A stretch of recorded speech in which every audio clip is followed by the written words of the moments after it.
नमस्कार। लक्ष्मण धारा education platform में आप सभी का स्वागत है। प्यारे साथियों, एनसीईआरटी कक्षा 12 भूगोल नोट्स सीरीज के अंदर अपन भारत, लोग और अर्थव्यवस्था जो आपकी पुस्तक है उसकी सेकंड अध्याय जिसका नाम है प्रवास, प्रकार, कारण और परिणाम के नोट्स तथा एमसीक्यू प्रश्नों की बातचीत करने वाले हैं।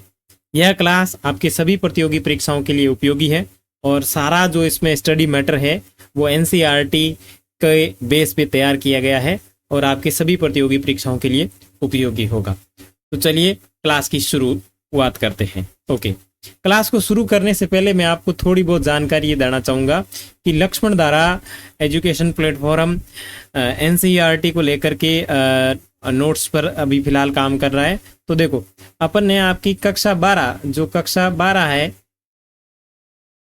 कक्षा 12 के इतिहास विषय की पूरी बातचीत कर ली है। ठीक है ना, इतिहास विषय की पूरी बातचीत कर ली है। और कक्षा 12 के आपका जो भूगोल विषय है, भूगोल के अंदर जो आपकी पुस्तक मानव भूगोल है, इसमें तो आपकी ऑल बुक कंप्लीट होगी। जो आपकी 3 बुक है वो पूरी कंप्लीट हो गई है। और इसमें अगर कक्षा 12 के भूगोल की बात करें तो जो मानव भूगोल की पुस्तक है वो पूरी कंप्लीट हो गई है और उसके नोट्स भी अवेलेबल है और इसके भी नोट्स भी अवेलेबल है। अभी अपन ये भारत अर्थव्यवस्था वाली जो चल रही है इसकी बातचीत कर रहे हैं। उसके बाद में राजनीति की बात करें तो राजनीतिक भी चल रही है। तो इसके लिए आपको करना क्या है, प्ले लिस्ट के ऊपर जाना है। लक्ष्मण धारा के यूट्यूब चैनल के अंदर जाने के बाद आपको इस तरीके से चैनल दिखेगा, यहाँ आप सब्सक्राइब कर लेना, यहाँ पे प्ले लिस्ट के ऊपर क्लिक करना। देखो, प्ले लिस्ट के अंदर सारे वीडियो होते हैं क्रमानुसार। ठीक है, वीडियो क्रमानुसार होते हैं, जिससे क्या कि अपन सारे जो सारी चीज़ें हैं वो अच्छे से समझ सकते हैं। तो यहाँ आपको दिख रहा है ये एनसीईआरटी कक्षा 12 भूगोल, भारत, लोग और अर्थव्यवस्था। ठीक है, तो आपको इसके और नोट्स और वीडियो देखने के लिए, जैसे पहले पार्ट के वीडियो देखने, तो आपको यहाँ व्यू प्ले लिस्ट करके देखना होगा। ठीक है, और अगर आपको इंडियन हिस्ट्री के अलग से नोट्स देखने तो यहाँ पे प्ले लिस्ट बनी हुई है। और ये राजनीतिक विज्ञान के नोट्स के लिए है, ये मानव भूगोल के नोट्स के लिए है, ये इतिहास की है, ये इतिहास की, इस तरीके से ये आपको मिल जाएगी। ठीक है, उसके बाद में अगर आप देखेंगे तो और देखो यहाँ पे ये सारी प्लेलिस्ट आपको मिल जाएगी। प्लेलिस्ट के अंदर सभी चीज़ें क्रमानुसार होती है जिससे आप आसानी से पढ़ सकते हैं। और उसके बाद में रही बात नोट्स की, तो नोट्स के लिए आप गूगल के ऊपर लिखें लक्ष्मणधारा.com। जैसे ही लक्ष्मणधारा.com लिखोगे तो आपके सामने वेबसाइट ओपन होगी और यहाँ इस वेबसाइट को डेस्कटॉप साइड कर लेना और यहाँ आपको शॉप का बटन दिखेगा। जैसे ही शॉप का बटन दिखेगा यहाँ आपके सामने अलग अलग कैटेगरी ओपन होगी, इसके ऊपर क्लिक करके आप आराम से नोट्स डाउनलोड कर सकते हैं। अगर कोई समस्या आ रही है तो यहाँ पे पास में व्हाट्सएप का आइकन दिख रहा होगा, उस व्हाट्सएप के आइकन के ऊपर क्लिक करना, आप मेरे पास पहुंच जाओगे। मैं आपको जो भी हेल्प चाहिए होगी वो हेल्प कर दूंगा और समझा दूंगा। ठीक है, तो अब अपन करते हैं क्लास की शुरुआत। ओके, चलो, अपना जो चैप्टर संख्या 2 है उसकी आज बातचीत करने वाले हैं। वैसे मानव भूगोल वाला जो आपकी बुक है मानव भूगोल की, उसके अंदर इस चैप्टर की पूरी विस्तृत बातचीत हुई है, लेकिन ये भारत के संदर्भ में है तो अपन इसको केवल भारत के संदर्भ में ही पढ़ेंगे। ठीक है, अब कई साथियों के मन में आ रहा होगा कि नोट्स आधे अधूरे होंगे। नहीं, इसमें हर छोटे एग्जाम से लेकर के बड़े से बड़े एग्जाम तक के आने वाले प्रश्नों को इसमें सम्मिलित किया गया है और नोट्स के जितने भी तथ्य हैं जो अपने एग्जाम में पूछे जाते हैं उन सभी को सम्मिलित किया गया है। कई विद्यार्थी जो कक्षा 12 में पढ़ते हैं उनके लिए भी ये बहुत ही उपयोगी है। तो पाठ का नाम है प्रवास। अब इस प्रवास के प्रकार कितने हैं, प्रवास का कारण क्या है और प्रवास के परिणाम क्या है, उनकी बातचीत करने वाले हैं। ठीक है, सबसे पहला है प्रवास। प्रवास का अर्थ क्या है? देखो, व्यक्तियों का एक स्थान से दूसरे स्थान पर जाने की घटना को प्रवास कहा जाता है। यानी ये ए नाम का व्यक्ति है और ये यहां से छोड़ करके बी नामक स्थान पर चला गया, तो ये इसने क्या किया, प्रवास किया। यानी एक स्थान से लेकर के दूसरे स्थान पर गया, यानी किसी व्यक्तियों के द्वारा एक स्थान से दूसरे स्थान पर जाना प्रवास कहलाता है। अब देखो, आधुनिक भारत की जनगणना की जो शुरुआत है वो 1872 में हुई। आपने पढ़ा होगा या सुना होगा कि भारत में पहली जनगणना जो है वो 1872 के अंदर लॉर्ड मेयो के शासनकाल में शुरू हुई थी। लेकिन प्रथम समकालीन जनगणना की बात करें तो 1881 में शुरू हुई और स्वतंत्र भारत की जनगणना की बात करें तो 1951 में शुरू हुई थी। अब यहाँ जनगणना से क्या लेना देना, देखो 1981 की जो जनगणना थी ये भारत की प्रथम संचालित जनगणना दर्ज की गई, यानी भारत की प्रथम सही तरीके से जनगणना हुई और इसके बाद प्रत्येक 10 वर्ष के बाद में जनगणना होने लगी। ठीक है, और इन आंकड़ों को जन्म के स्थान पर आधार पर ये जन्म के स्थान पर और ये लाइन ऐसी एक्स्ट्रा ऐड हो गई है, ठीक है।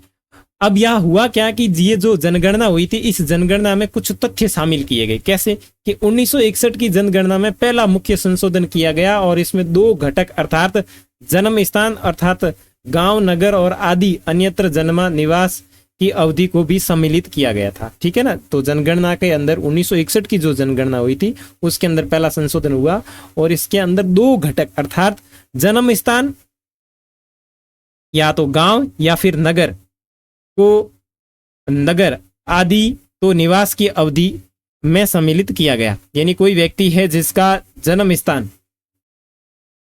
ठीक है, और जो मतलब जहां निवास कर रहा है उसको भी जनसंख्या में शामिल किया गया। यानी जन्म स्थान कहाँ है और निवास स्थान यानी प्रेजेंट टाइम में वो रह कहाँ रहा है, इसको भी जनसंख्या के अंतर्गत शामिल किया गया। इसके बाद 1971 में पिछले निवास के स्थान और गणना के स्थान पर रुकने की अवधि की अतिरिक्त सूचना को भी समाविष्ट किया गया, ठीक है। और प्रवास के कारणों पर सूचना का समावेशन 1981 की जनगणना में किया गया, जिसका क्रमिक जनगणनाओं में संशोधन किया गया। तो प्रवास को लेकर कुछ तथ्य हैं, इसमें ज्यादा आपको ध्यान नहीं देना, आपको सिर्फ इतना ही ध्यान रखना कि प्रवास किसे कहते हैं। पहली जनगणना 1872, उसके बाद में 81 में हुई थी और आजादी के बाद 1951 में हुई थी, ठीक है। और वर्तमान में 2011 में हुई थी, लेकिन 21 में होनी थी, कोविड-19 की वजह से उसको स्थगित किया हुआ है, ठीक है। और फिर 1961 की ध्यान रखना डेट, उसके अंदर जो जन्म स्थान है और जो निवास स्थान है उसको भी शामिल किया गया, ठीक है। उसके बाद में 1971 में निवास स्थान के अंदर जो रुकने के दिन है, रुकने की जो अवधि है उसको भी शामिल किया गया। और प्रवास के कारणों का जो समावेशन है वो 1981 की जो जनगणना है उसके अंदर किया गया, ठीक है। और भारत की जनगणना में प्रवास की गणना 2 आधारों पर होती है, एक तो जन्म के स्थान के आधार पर होती है और दूसरी निवास के स्थान के आधार पर होती है। इतनी चीज क्लियर।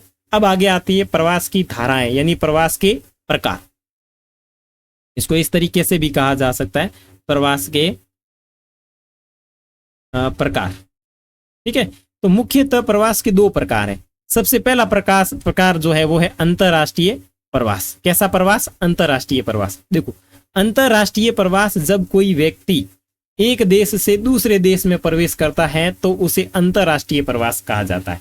अंतरराष्ट्रीय का मतलब है देश का देश के साथ में प्रवास यानी देश टू देश, भारत देश से अमेरिका देश, अमेरिका से यूरोप, इस तरीके से। देखो, उदाहरण के लिए यदि भारत का रहने वाला व्यक्ति जापान में चला जाए तो इसे कहते हैं अंतरराष्ट्रीय प्रवास। तो पहला क्लियर हो गया। दूसरा है आंतरिक प्रवास। जब एक व्यक्ति एक ही देश के अंदर एक क्षेत्र से दूसरे क्षेत्र में प्रवास करता है तो इसे कहते हैं आंतरिक प्रवास। जैसे कि आप बिहार के निवासी हैं, ठीक है, और आप बिहार से आते हैं राजस्थान, तो ये जो उदाहरण है ये कैसा हो गया? आंतरिक प्रवास हो गया। कैसा प्रवास हो गया? आंतरिक प्रवास। यानी एक राज्य या एक देश के अंदर की सीमा के अंदर, सीमा के भीतर ही एक जगह से दूसरी जगह जाना या आना प्रवास कहलाता है। उदाहरण के लिए भारत में रहने वाला कोई व्यक्ति यदि भारत के क्षेत्र से किसी एक क्षेत्र से दूसरे क्षेत्र में चला जाए तो उसे कहते हैं आंतरिक प्रवास, ठीक है। भारत में आंतरिक प्रवास के मुख्य रूप से 4 धाराओं की पहचान की गई है। एक तो होगा नगर से नगर, दूसरा होगा नगर से गांव, तीसरा होगा गांव से नगर और चौथा होगा गांव से गांव। देखो, नगर से नगर यानी आप कोई बड़े सिटी में रह रहे हो, जैसे मान लो मेरे को तो राजस्थान के नगरों की देखूं तो जयपुर है एक बड़ा नगर। जयपुर से आप जोधपुर जा रहे हो, बड़ी सिटी है, तो ये हो गया नगर टू नगर, ठीक है। फिर नगर टू गांव। अब कोई गांव का है, जैसे कोई छोटा मोटा गांव है, उस गांव का व्यक्ति अगर सिटी में जा रहा है, शहर में जा रहा है, मान लो जोधपुर जा रहा है, तो वो हो गया नगर टू गांव। सॉरी, नगर टू गांव का मतलब है नगर से गांव की ओर। कोई सिटी से परेशान हो गया तो वो गांव की तरफ जा रहा है। अब कोई गांव में बैठा बैठा परेशान हो गया तो गांव से नगर की तरफ जा रहा है। गांव से गांव, अब ज्यादातर लड़कियां जो गांव की है उनका गांव से गांव क्या होता है? विवाह हो जाता है, तो वो विवाह के समय गांव से गांव प्रवास करती है, ठीक है। प्रवास में स्थानिक भिन्नता। देखो, महाराष्ट्र, दिल्ली, गुजरात और हरियाणा जैसे राज्य, उत्तर प्रदेश, बिहार इत्यादि जैसे अन्य राज्यों में प्रवासियों को आकर्षित करते हैं। देखो, प्रवासियों को आकर्षित करने वाले राज्य कौन से? अब आगे अपन पढ़ेंगे कि प्रवास को प्रभावित करने वाले कारण कौन से हैं। 2 कारण है, एक तो आकर्षक कारक है और एक प्रतिकर्षक कारक है, ठीक है। तो देखो, आकर्षित करने वाले राज्यों की बात करें भारत में तो महाराष्ट्र है, दिल्ली है, गुजरात है, हरियाणा है। उसके बाद उत्तर प्रदेश, बिहार, ये ऐसे राज्य हैं जो प्रवासियों को अपनी ओर आकर्षित करते हैं। 23 लाख अप्रवासियों के साथ महाराष्ट्र का सूची में प्रथम स्थान है। महाराष्ट्र जो है 23 लाख प्रवासियों को अपनी ओर आकर्षित करता है। इसका मतलब है महाराष्ट्र पहले नंबर पे है, यानी महाराष्ट्र में सबसे ज्यादा प्रवासी लोग हैं। भारत में अगर प्रवासी सबसे ज्यादा है तो किस में है? महाराष्ट्र में। लोग बिजनेस के लिए उधर जाते हैं महाराष्ट्र में, ठीक है। इसके बाद दिल्ली और गुजरात, उसके बाद में हरियाणा में आते हैं। दूसरी ओर बात करें उत्तर प्रदेश में 26 लाख और बिहार में 17 लाख, ये वे राज्य हैं जहां से उत्प्रवासियों की संख्या सर्वाधिक है। उत्प्रवासियों का मतलब ये है कि देखो, एक तो होता आप्रवास और एक होता उत्प्रवास। में थोड़ा सा आपको जानकारी के लिए बता देता हूं। वैसे अपन ने मानव भूगोल वाले में बहुत अच्छी तरीके से इस चैप्टर को समझा है। इसका एक चैप्टर और था मानव भूगोल में। एक तो होता आप्रवास और एक होता है उत्प्रवास।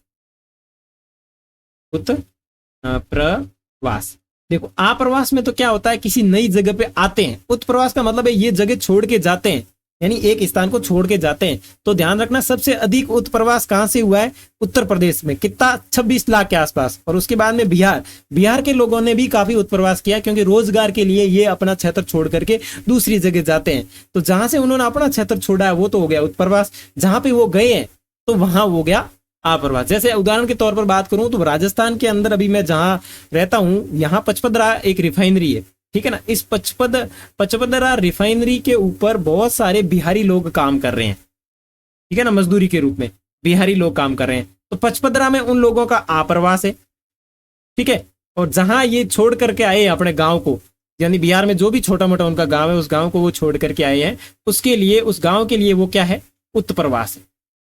यानी वहां पे जनसंख्या की कमी हुई है और यहाँ जनसंख्या की वृद्धि हुई है। नगरीय समूहों में वृद्ध मुंबई में सर्वाधिक संख्या में प्रवासी आए हैं, अतः राज्य के प्रवास का भाग सर्वाधिक है। ध्यान रखना, मुंबई में जो राज्य प्रवास है वो सबसे अधिक है, और यहाँ पे नगरीय समूहों में सबसे अधिक प्रवासियों की संख्या करें तो मुंबई के अंदर है, ठीक है। तो प्रवास का स्थायिक भिन्नता आपको समझ में आई होगी। अब आगे बात करें प्रवास के कारक। देखो, प्रवास को प्रभावित करने वाले दो कारक है, एक तो प्रतिकर्षक कारक है और दूसरा अपकर्षक कारक।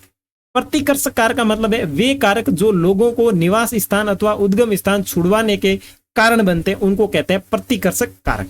यानी ऐसे कारक मतलब मजबूर करते हैं। यानी यहाँ पे एक व्यक्ति बैठा है और यहाँ मस्त जगह है बढ़िया वाली, तो इस व्यक्ति के मन में ये मूड बन रहा है कि भाई साहब क्यों ना अपन उठ के यहाँ चले जाएं। अगर ये उठ करके यहाँ जाएगा, इस बगीचे में जाके बैठेगा, तो इस स्थान पे और इस स्थान पे आने जाने का हुआ कि नहीं हुआ? तो प्रवास किया इसने, प्रवास किया इसने। अब इसने प्रवास किया तो यहां कौन सा हो गया?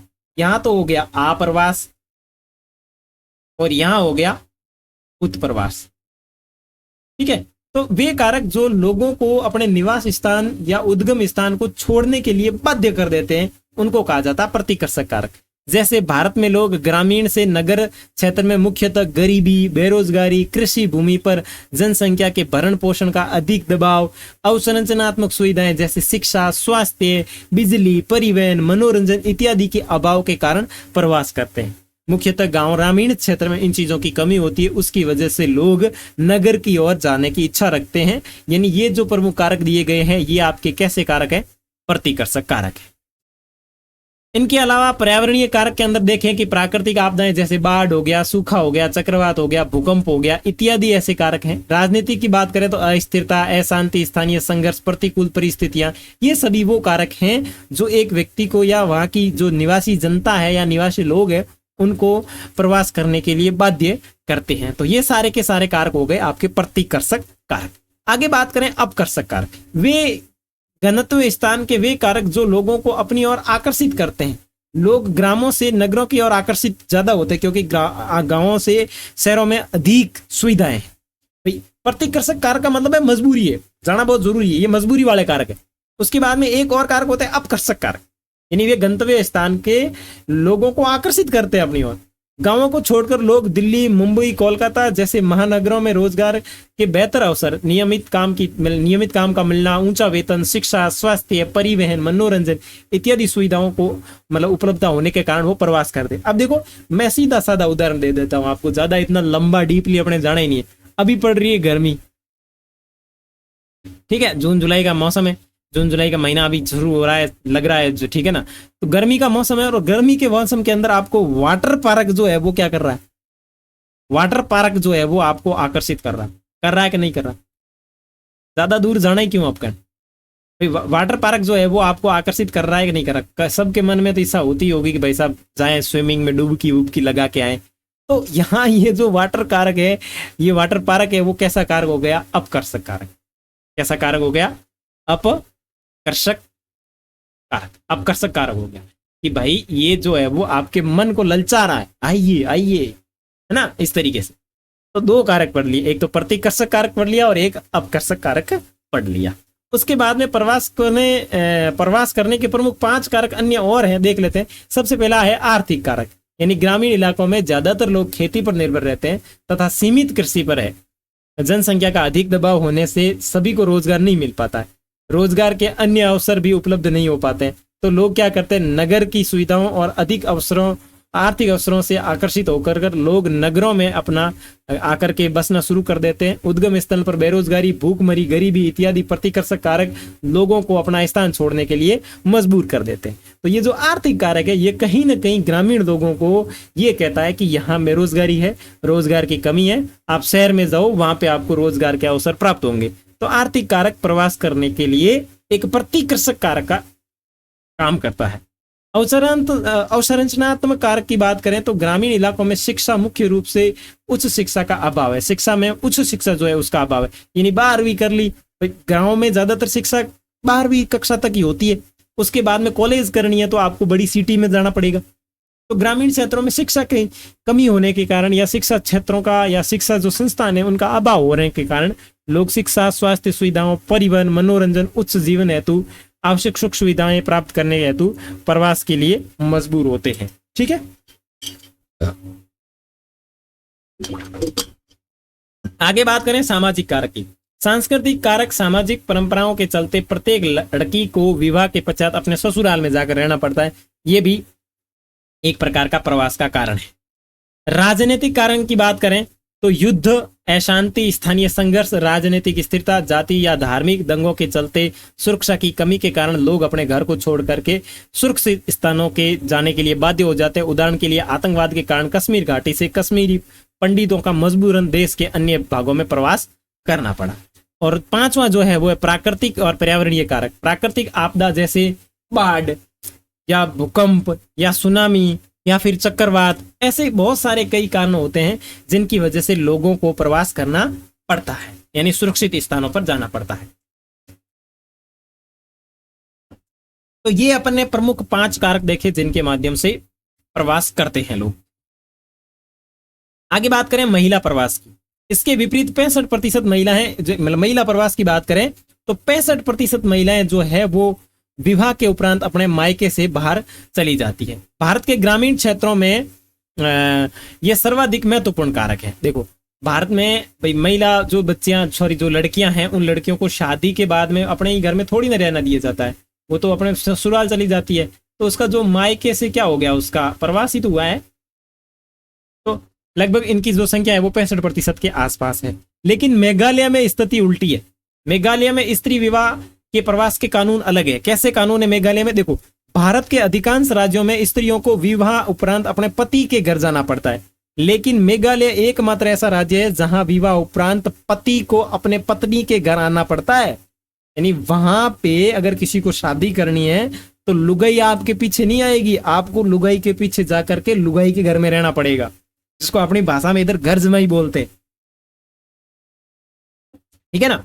तो वहां जाके रहना पड़ेगा। इस कारण राज्य में मतलब इस राज्य में निवासित खासी, गारो और जयंतिया जनजाति जो है वो सामाजिक परंपराओं में अपने स्वयं के नियम चलाते हैं और इन जनजातियों में महिला प्रधान परिवार मिलते हैं तथा पारिवारिक संपत्ति के स्वामित्व का उत्तराधिकार भी मां के बाद उसकी पुत्री को प्राप्त होता है, न कि पुत्र को। तो ये भाई इधर बढ़िया मजेदार सिस्टम है। किसी को ये सिस्टम ज्यादा पसंद आ गया तो आप उधर चले जाना मेघालय में। आगे है प्रवास के परिणाम। अब प्रवास के क्या क्या परिणाम है? देखो प्रवास के परिणाम में सबसे पहला परिणाम है आर्थिक परिणाम। आर्थिक परिणामों में सकारात्मक परिणाम की बात करें तो देखो उद्भव क्षेत्र प्रवासियों द्वारा भेजी गई राशि से लाभ प्राप्त करता है। यानी कोई भी व्यक्ति यहां से चला गया यहाँ व्यापार करने के लिए या किसी काम से, तो ये यहाँ काम करेगा तो वापस पैसे भी तो भेजेगा। और ये जो वापस पैसे भेजेगा उस पैसे को बोला जाता है हुंडी। इसको क्या बोला जाता है? हुंडी बोला जाता है। आगे आ जाएगा इसका जिक्र। अंतरराष्ट्रीय प्रवासियों द्वारा भेजी गई इंडिया विदेशी विनिमय के स्रोत में एक मतलब प्रमुख स्रोत है। जैसे कोई दुबई में काम कर रहा है या फिर अमेरिका में काम कर रहा है, तो वो अमेरिका से जब भारत आएगा तो भारत का रुपया थोड़ी ना लेके आएगा, डॉलर लेके आएगा। फिर डॉलर को एक्सचेंज करके वो रुपया प्राप्त करेगा। तो इससे क्या होगा? विदेशी मुद्रा का स्रोत जो है वो बढ़ जाएगा। पंजाब, केरल, तमिलनाडु अपने अंतरराष्ट्रीय प्रवासियों से महत्वपूर्ण राशि प्राप्त करते हैं। और पंजाब है, केरल है और तमिलनाडु के जो लोग हैं वो अंतरराष्ट्रीय देशों में रहते हैं, देश से बाहर रहते हैं। तो ये जो राज्यों के लोग हैं ये अंतरराष्ट्रीय जो मनी है उसको कलेक्ट करने में काफी योगदान देते हैं। यह रकम उद्गम क्षेत्र की आर्थिक वृद्धि में महत्वपूर्ण भूमिका निभाती है। प्रवासियों द्वारा भेजी गई राशि का उपयोग भोजन, ऋण अदायगी, उपचार, विवाह, बच्चों की शिक्षा, कृषि में निवेश इत्यादि के लिए उपयोग में लिया जाता है। बिहार, उत्तर प्रदेश, हिमाचल प्रदेश इत्यादि के हजारों निर्धन गांवों की अर्थव्यवस्था के लिए यह रकम जीवनदायक रक्त का काम करती है। हरित क्रांति की सफलता के पीछे प्रवासी श्रमिकों की बहुत बड़ी भूमिका रही है। ठीक है, तो ये तो हो गया सकारात्मक कारक। अब नकारात्मक कारक की बात करें तो अनियंत्रित प्रवास ने भारत के महानगरों को अति संकलित कर दिया।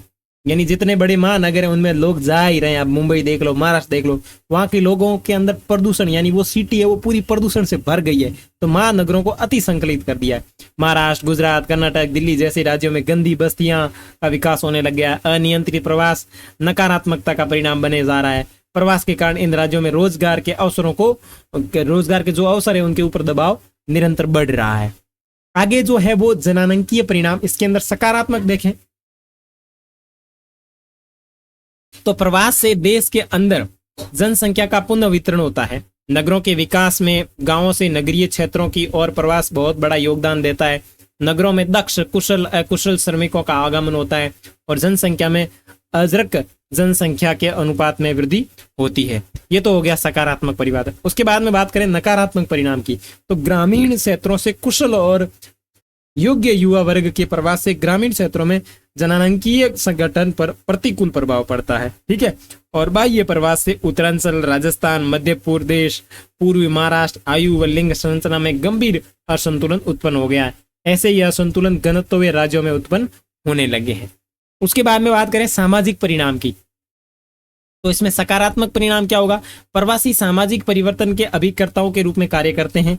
नवीनतम प्रौद्योगिकी, परिवार नियोजन, बालिका शिक्षा इत्यादि से संबंधित उनके अंदर नए नए विचार आते हैं और वो प्रचार करते हैं। ठीक है,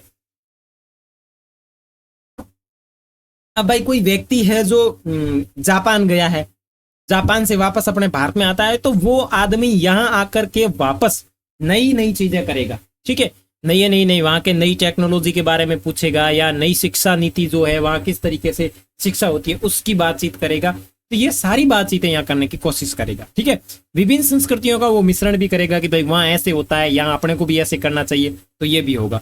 प्रवास के द्वारा विभिन्न संस्कृतियों के लोगों का मेलजोल बढ़ता है, लोगों की मानसिकता व्यापक होती है और विचारों में खुलापन आता है।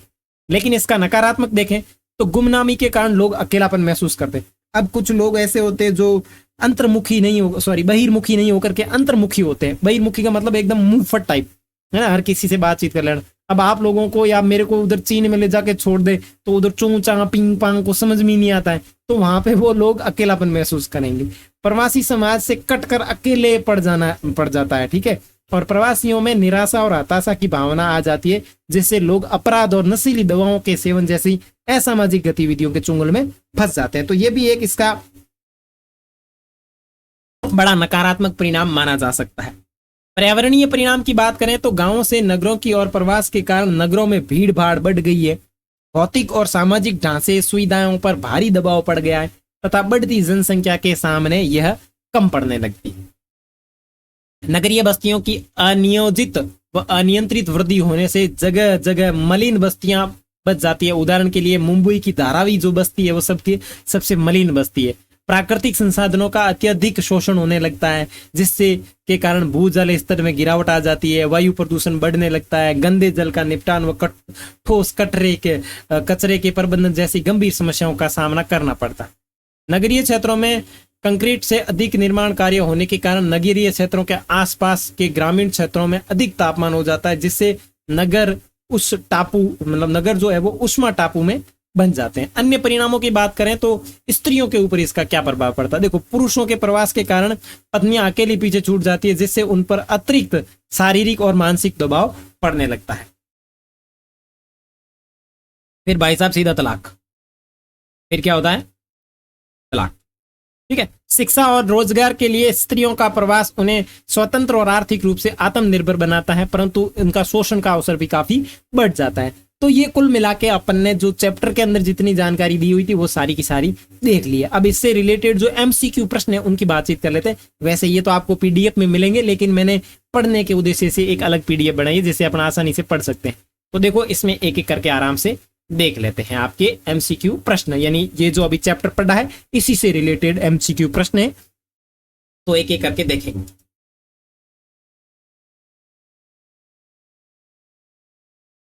ओके, तो देखो, सबसे पहला प्रश्न है, निम्नलिखित में से कौन सा भारत में पुरुष प्रवास का मुख्य कारण है? कौन सा है भाई? काम और रोजगार। पुरुष प्रवास क्यों करेगा? काम और रोजगार के लिए ही तो करेगा। उसके बाद में दूसरा प्रश्न है कि निम्नलिखित में से कौन पर्यटन नगर है? कौन सबसे अधिक पर्यटन नगर है? तो नैनीताल एक प्रकार का पर्यटन नगर है। निम्नलिखित में से किस राज्य में सर्वाधिक संख्या में अप्रवासी आते हैं? तो सबसे अधिक अप्रवासी आते हैं महाराष्ट्र के अंदर, यानी वहां के स्थानीय निवासी नहीं है, उसे कहते हैं अप्रवासी। भारत में प्रवास की निम्नलिखित धाराओं में से कौन सी एक धारा पुरुष प्रधान है? कौन सी पुरुष प्रधान है भाई? ग्रामीण से नगर की ओर। अब ग्रामीण से नगर की ओर जो पुरुष है वो क्यों जाएंगे? रोजगार, केवल और केवल क्या? रोजगार। उसके बाद में बात करेंगे तो शिक्षा। ठीक है। निम्नलिखित में किस नगरीय समूह में प्रवासी जनसंख्या का अंश सर्वाधिक है? कौन से में जनसंख्या का सबसे अधिक है? तो इसके अंदर आपका क्या आएगा? मुंबई नगरीय समूह। मुंबई नगरीय जो समूह है इसमें सर्वाधिक जो है वो आपके प्रवासी जनसंख्या का अंश है। आगे बात करें, निम्नलिखित में से कौन सा नगर गंगा नदी का प्रमुख प्रदूषक है? तो वाराणसी जो शहर है वो गंगा नदी का सबसे प्रदूषक शहर माना जाता है। एक स्थान से दूसरे स्थान पर लोगों का स्थानांतरण करना क्या कहलाता है? तो ये कहलाता है प्रवास। ठीक है। 2001 की जनगणना के अनुसार भारत में कितने लाख लोगों का प्रवास हुआ था? तो लगभग 50 लाख के आसपास इनका प्रवास हुआ था। भारत में कौन से पड़ोसी देश से सबसे अधिक प्रवासी आए हैं? तो ध्यान रखना, भारत के अंदर सबसे अधिक पड़ोसी देश जो बांग्लादेश है, उससे प्रवासी सबसे अधिक भारत में आए हैं। भारत के कितने लोग 110 देशों में फैले हुए हैं? तो 2 करोड़ लोग जो है वो 110 देशों के अंदर फैले हुए। भारत की जनगणना में प्रवास की गणना किस आधार पर की जाती है? एक तो जन्म स्थान के आधार पर, दूसरा निवास स्थान के आधार पर की जाती है। तो इसमें आपका ऑप्शन सी राइट होगा। जनसंख्या स्थानांतरण कितने प्रकार का होता है? तो जनसंख्या स्थानांतरण 2 प्रकार का होता है, जन्म के स्थान पर और निवास के स्थान पर। सर्वाधिक प्रवास हुआ है, सर्वाधिक प्रवास कहां पे हुआ है? ऊपरी गंगा घाटी का जो क्षेत्र है उसमें सबसे अधिक प्रवास हुआ है। इस महाद्वीप में भारत का पहला प्रवास हुआ है, यानी पहला प्रवास हुआ है तो अफ्रीका महाद्वीप में। निम्नलिखित में कौन एक जन स्थानांतरण का अपकर्षक कारण नहीं है? तो कौन सा है? रहन सहन की निम्न दशाएं अपकर्षक कारण नहीं है। ये कैसा कारक हो जाएगा? ये हो जाएगा प्रतिकर्षक कारक। ठीक है ना।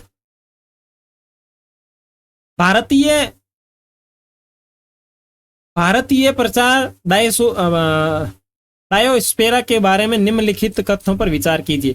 पहली लहर औपनिवेशिक काल में रोपण कार्यकर्ता, दूसरी लहर पड़ोसी देश, तीसरी लहर 1980 के दशक में बढ़ते हुए अन्य सभी भागों में। उपयुक्त कथनों में से कौन सा भाग सही है? तो बिल्कुल डी इसमें सही है। यानी पहली लहर में औपनिवेशिक काल में रोपण कार्यकर्ता, दूसरी लहर के अंदर पड़ोसी देश है और तीसरी लहर के अंदर 1980 के दशक में बढ़ते हुए अन्य सभी भागों में।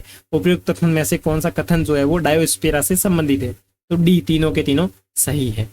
निम्नलिखित में से कौन भारत के प्रवास का आधार है? जन्म का स्थान, रोजगार का स्थान या फिर निवास स्थान? तो इसमें जो है वो आपका है भारत में प्रवास का कारण है। तो एक तो जन्म का स्थान हो गया और दूसरा हो गया निवास स्थान। देखो, हालांकि अपन ने ऊपर पढ़ा था, नोट्स के अंदर भी यही देखा था कि भारत में प्रवास की जो गणना होती है वो जन्म स्थान और निवास स्थान के आधार पर होती है, निवास स्थान के आधार पर होती है। तो इसमें आपका जो है 1 और 3 राइट होगा, ना कि सी ऑप्शन, ठीक है ना। ये 2 गलती से टाइप हो गए, 1 और 3। उसके बाद में बात करें प्रवास की धाराओं के बारे में, निम्नलिखित कथनों पर विचार कीजिए।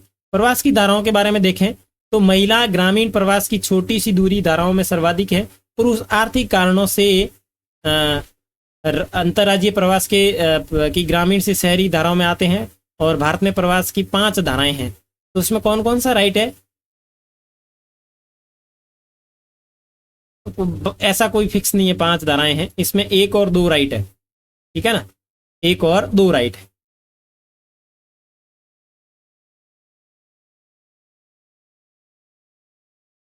प्रवास के आर्थिक परिणामों के बारे में निम्नलिखित कथनों पर विचार कीजिए। प्रेषण यानी भेजा हुआ विकासशील देशों के लिए एक बहुत महत्वपूर्ण पूंजी स्रोत है।